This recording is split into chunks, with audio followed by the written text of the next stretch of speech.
ଚ୍ୟାନେଲଟିକୁ like ଏବଂ share କରନ୍ତୁ। ଆନନ୍ଦ କନ୍ଦାୟ ପ୍ରଣତରତି ହରାୟ ଚ ନୀଳାଚଳ ନିବାସାୟ जगन्नाथाय ते नमो। नमस्कार मित्रों, मैं पंडित श्री सूर्यनारायण पंडा आप सबको स्वागत करता हूँ धर्म ज्ञान टीवी को। मित्रों,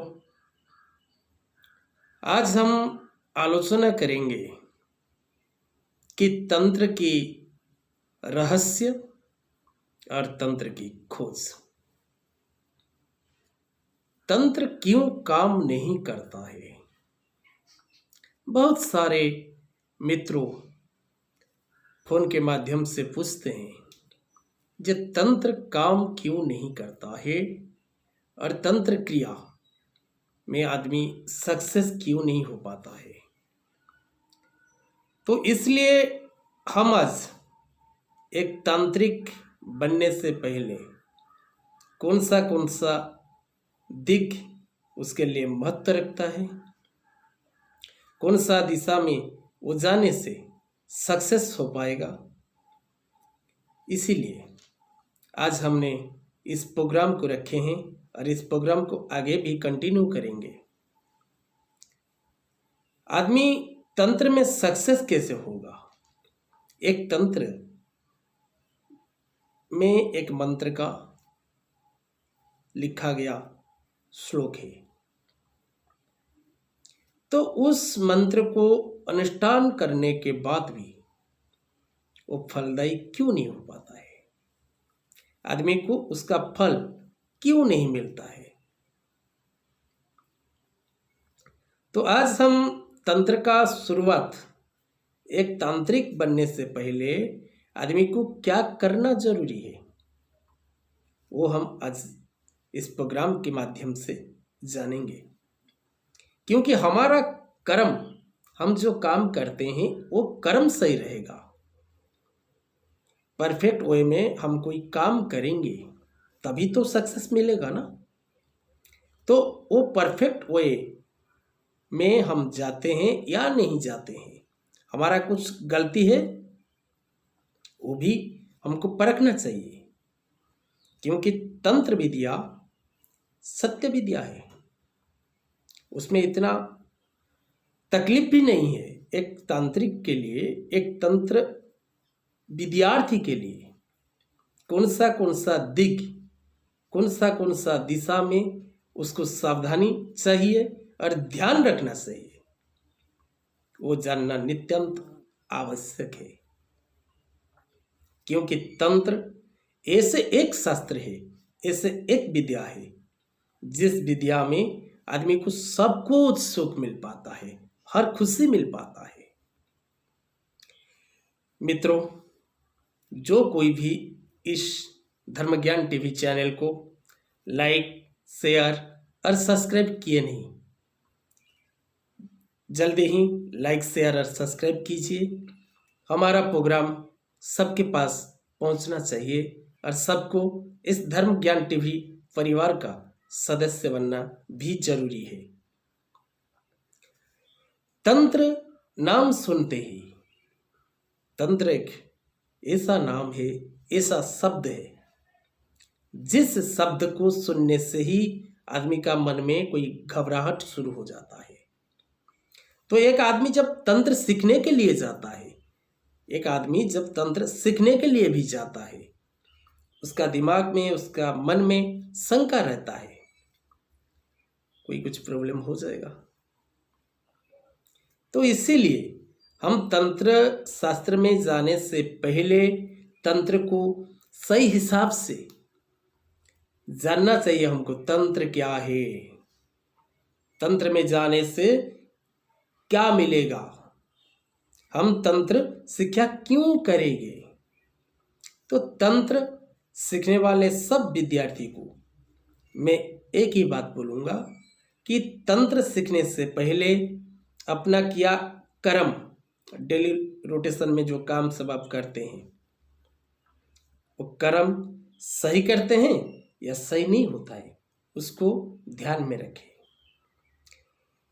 तो जत्र नारी पूज्यते रमन्ते तत्र देवता, तंत्र शास्त्र में जाने के लिए मातृवत दर्शयते, क्योंकि तंत्र शास्त्र ऐसा एक शास्त्र है जिस शास्त्र में हमको बहुत कुछ ज्ञान रहना जरूरी है। क्योंकि तंत्र एक ऐसा शास्त्र है जिस शास्त्र में एक अच्छा गुरु हमारे लिए आवश्यक है। एक अच्छा गुरु रहेगा तो एक अच्छा शिष्य बन पाएगा, क्योंकि गुरु का महत्व इस शास्त्र में, तंत्र शास्त्र में जरूरी है। और गुरु को भी तंत्र के ऊपर सही ढंग से ज्ञान रहना चाहिए। तो जत्र नारी पूज्यते रमन्ते तत्र देवता, तंत्र शास्त्र में हम नारियों को या शक्तियों को केवल भैरवी का रूप देके, बहुत सारे साधक है, मुझे माफ करना, बहुत सारे साधक नारी लोग को, मातृ लोग को ओनली फॉर भैरवी बना के अपना यौन तुष्टि मेंटेन करते हैं। उनको भी याद रखना चाहिए कि जत्र नारी पूज्यते, जिस स्थान में नारी का पूजा होता है उस स्थान में रम्यन्ते देवता, उस स्थान में देवता का वास होता है। तो नारी को ओनली फॉर भैरवी के रूप देके जिस तांत्रिक ने अपना यौन तुष्टि मेंटेन करता है, सेक्सुअल लाइफ मेंटेन करता है, ऐसा मत कीजिए। शिव के साथ शक्ति सदा के लिए रहते हैं, बगैर शक्ति से शिव सब समान है। तो तंत्र शास्त्र में, तंत्र में शिक्षा लेने से पहले नारी जाति को मां का सम्मान देना सीखे, तभी तो कोई तांत्रिक तंत्र विद्या में सिद्ध हो पाएगा। तो साधना के लिए भला उसे भैरवी बनाओ, साधना के लिए, साधना के समय में उसको भैरवी बनाओ, कोई प्रॉब्लम नहीं है। मगर साधना खत्म होने के बाद उसे काली का रूप में तो पूजा करो, लक्ष्मी के रूप में तो पूजा करो, अपने माँ के हिसाब से देखो। दिमाग लगाने से सब कुछ होता है भाई, क्योंकि शास्त्र में लिखा गया हर शब्द उसको समझना चाहिए।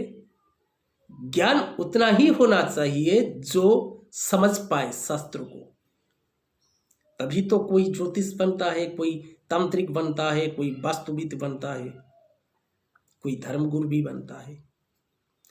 तो धर्म के ऊपर ज्ञान होना जरूरी है, क्योंकि भैरवी बना देने से कुछ नहीं होगा। आजकल तो मेरे बहुत सारे मित्र हैं, उनका वाइफ को भी वो भैरवी बनाते हैं, ठीक है चलेगा, कोई बात नहीं।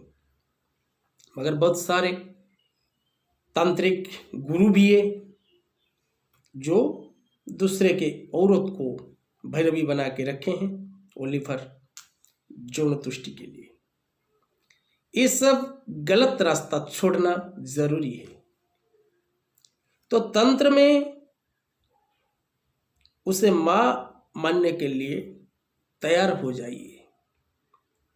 हम किसी को सम्मान देंगे, किसी का मन हम खुशहाली में रखेंगे, तो हमको जिस काम में हम ध्यान लगाते हैं या करते हैं उस काम में हमको सक्सेस ही मिलेगा।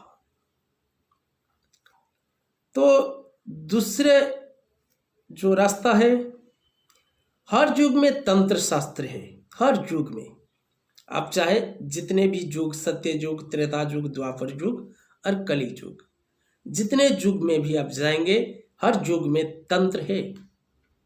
मगर कुछ लोग समझते हैं जे कलियुग तंत्र को लेके आया है, कलियुग ने तंत्र को लेके आया है, मगर ये बात बिल्कुल भूल है। हर युग में हर संप्रदाय में तंत्र है।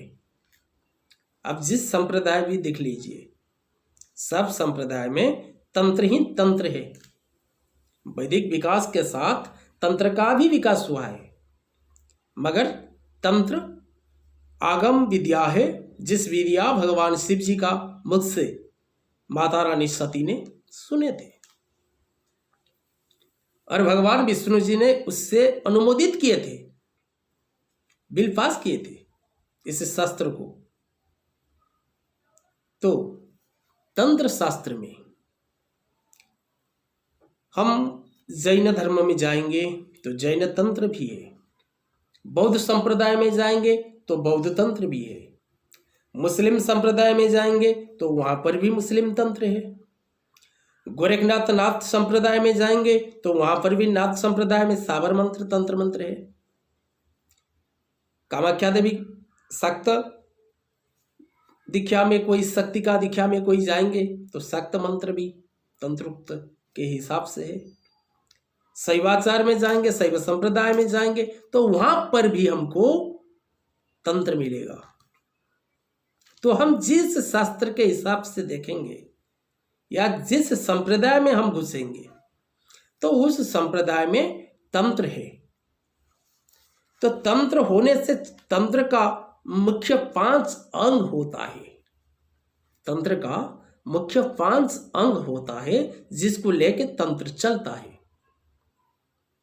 तो उस 5 अंग, जो अंग बोलते हैं, हमारा शरीर का जैसे हाथ एक अंग है, आंख एक अंग है, उसी हिसाब से तंत्र का 5 अंग है। तो उस 5 अंग, हमारा पटल है नंबर 1, 2 है पद्धति, तीसरा है कवच, चौथा है सहस्रनाम और 5वां है स्तोत्र।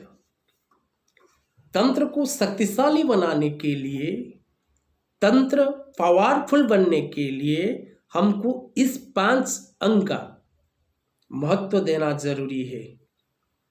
जो कोई नया विद्यार्थी है या जो कोई नया तंत्र के क्लासेस करते हैं या तंत्र पढ़ाई करते हैं या तंत्र के ऊपर कोई रिसर्च करते हैं, उनको पहले ध्यान देना चाहिए हम तंत्र का जो अंग है, हमारा अंग में कोई अंग नहीं रहेगा तो हमारा शरीर पूर्णांग नहीं होगा।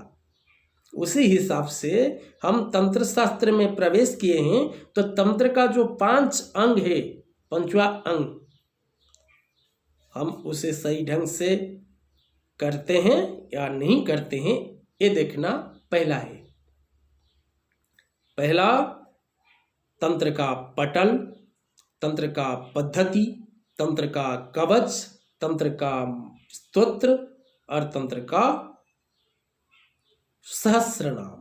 जिस देवता या देवी का हम तंत्रोक्त विधान में पूजा करने के लिए प्रयास करते हैं, साधना करने के लिए प्रयास करते हैं, उस देवा या देवी का हम मंत्र का सहस्रनाम पठन करते हैं या नहीं करते हैं।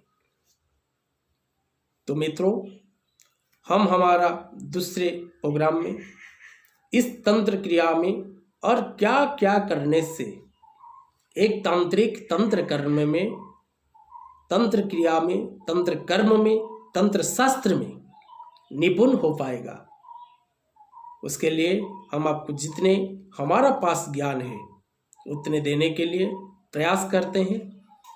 तो आज के लिए बस इतना ही। तो इस चैनल को आप लाइक, शेयर, सब्सक्राइब करने के लिए कभी भी मत भूलिए। जय जगन्नाथ, जय महाकाल।